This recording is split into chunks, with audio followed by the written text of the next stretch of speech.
Hello everyone, I hope you are doing well. इस video में आप लोगों का सैक स्किल एनहांसमेंट कोर्स का बहुत एक मेजर इम्पॉर्टेंट पेपर है नेगोशिएशन एंड लीडरशिप। उसके पूरे सिलेबस के बारे में डिस्कशन किया गया है।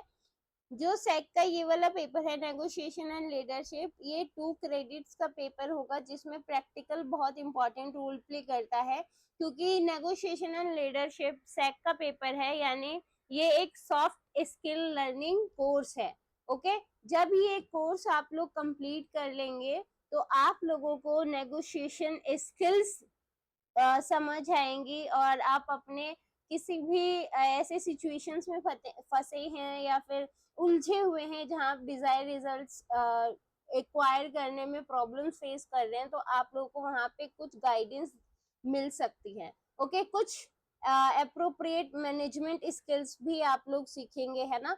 ऐसे कॉम्प्लेक्स सिचुएशंस जहां पर ऐसा लगता है कि हम बहुत एग्रेसिव हो सकते हैं या फिर हम अपनी बात नहीं कह पा रहे हैं, उन सिचुएशंस को कैसे डील करना है, वहां पे कैसे नेगोशिएशन किया जा सकता है जिससे कि हम अपने एम को मैक्सिमाइज कर सके, अपने रिजल्ट को मैक्सिमाइज कर सके, वो इस कोर्स के माध्यम से आप में इनबिल्ट करने की कोशिश की जाएगी।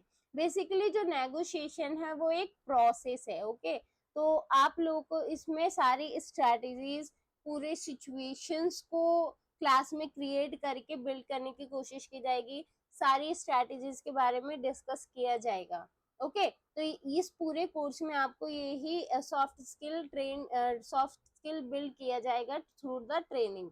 ओके, ट्रेनिंग कैसे होगी, तो क्लास में कुछ ग्रुप डिस्कशंस होंगे, कुछ क्रिटिकल सिचुएशंस क्रिएट करके आपको ये सिखाई जाएंगे। ओके, इस सिलेबस के अंदर टोटल 4 यूनिट्स हैं। फर्स्ट यूनिट में आपको नेगोशिएशन फंडामेंटल्स के बारे में पढ़ना है, जिसमें आप लोगों को उसके की कॉन्सेप्ट्स, वोकैबुलरी लाइक नेगोशिएशन क्या है, बार्गेनिंग जो कि इससे मिलता जुलता है, बार्गेनिंग कैसे की जाती है, मीडिएशन, हमें मीडिएशन की जरूरत क्यों पड़ती है, डिप्लोमेटिक आइडियाज या डिप्लोमेटिक सिचुएशंस कैसे क्रिएट करना है या कैसे इन सिचुएशंस से को सॉल्व करना है और डिजायर रिजल्ट लेकर आना है, विन विन आउटकम्स क्या होते हैं, है ना। तो इस पर, इन सारी चीजों पर आप लोगों को क्लास में डिस्कशन भी देखने को मिलेगा और चीजें समझाई भी जाएंगे। देन आपको नेगोशिएशन कैनवास के बारे में बताएगा कि जो नेगोशिएशन स्ट्रैटेजी है, जो प्रोसेस है, उसका पूरा फ्रेमवर्क क्या कहता है। ओके, उसके अल्टरनेटिव्स क्या है, लेजिटमेसी कितनी है, इसके क्या क्या ऑप्शंस हैं, है ना। तो ये सारी चीजें आपको फर्स्ट यूनिट में समझना होगा। देन सेकेंड यूनिट में आपको managing critical movements, critical situations को कैसे मैनेज करना है, कैसे डील करना है, उसके बारे में सिखाया जाएगा और बताया जाएगा। देन इसका सेकेंड पार्ट है effective communication and relationship building. तो इफेक्टिव कम्युनिकेशन कैसे की जाती है, ऐसे नोन या अननोन से, या फिर किसी के साथ हमारा डिस्ट्रस्ट वाला सिचुएशन चल रहा हो उसके साथ भी हम कैसे रिलेशनशिप बिल्ड कर सकते हैं, ये सारी चीजें आप लोगों को सेकेंड यूनिट में पढ़ना है। और इसके अंदर क्या क्या कम्युनिकेशन बैरियर्स आ सकते हैं, या फिर ऐसे कौन से स्कोप से जहाँ पे नेगोशिएशन किया जा सकता है उसको कैसे फाइंड आउट करना है, ये सेकेंड यूनिट आपसे एक्सपेक्ट करता है कि ये सारी चीजें आप वहां सीखेंगे। ओके, यूनिट थर्ड में आपको discovering, creating and claiming values. Okay, तो नेगोशिएशन के क्या वैल्यूज हैं, ठीक है। ऐसा नहीं है कि अलग अलग आप अपने रूल्स एंड रेगुलेशंस भूल रहे हैं अपने गेन के लिए, या फिर वैल्यूज जनरेशन लाइक जब कौरव का युद्ध हो रहा था, कौरव और पांडवों में युद्ध हो रहा था, तो वहां पे भी कई सारे नेगोशिएशंस हुए हैं वहां पे, लेकिन कई टर्म्स एंड कंडीशंस थे, उन टर्म्स एंड कंडीशंस को किसी भी हाल में तोड़ने की किसी को इजाजत नहीं थी।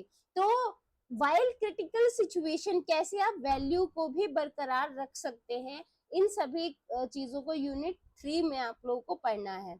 ओके, जिसमें आप लोगों को कॉम्प्लेक्स नेगोशिएशंस बताई जाएंगी कि कॉम्प्लेक्स नेगोशिएशन में क्या क्या इश्यूज हो सकते हैं, या फिर ऐसे कौन से कॉम्प्लेक्स सिचुएशंस हैं जहाँ पे आपको वैल्यूज को भी में रखना है और अपने गेन को भी हाई रखना है ना, या फिर ऐसे सिचुएशन में आप कौन से अल्टरनेटिव्स यूज कर सकते हैं, ये सारी आपको यूनिट 3 सिखाती है।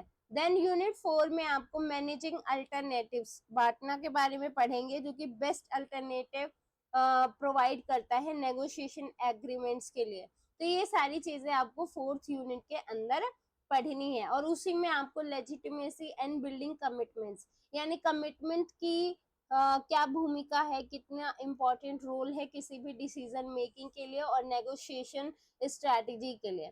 ठीक है, नेगोशिएशन एग्रीमेंट्स कितने इम्पोर्टेंट होते हैं, अगर कोई दो पार्टीज नेगोशिएट करती है तो किन शर्तों पे करती है, उनके बीच क्या क्या एग्रीमेंट्स होते हैं, वो कितने इम्पोर्टेंट रोल प्ले करते हैं, क्या वो एक तरफा होता है या फिर वो दो तरफा होता है।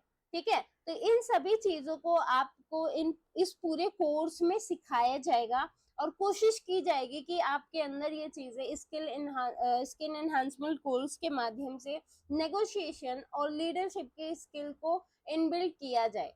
ओके, अगर आप लोगों को क्लास आप लोग करते हैं तो ये सफिशिएंट रहेगा, उसमें आप लोगों को नोट्स भी प्रोवाइड किए जाएंगे, और इसके अलावा भी चीजें नहीं समझ आती और आप एक्स्ट्रा पढ़ना चाहते हो तो यहाँ पे एसेंशियल रिकमेंडेड रीडिंग्स है, वो भी आप पढ़ सकते हैं। ओके, आई होप कि सिलेबस क्लियर हुआ होगा।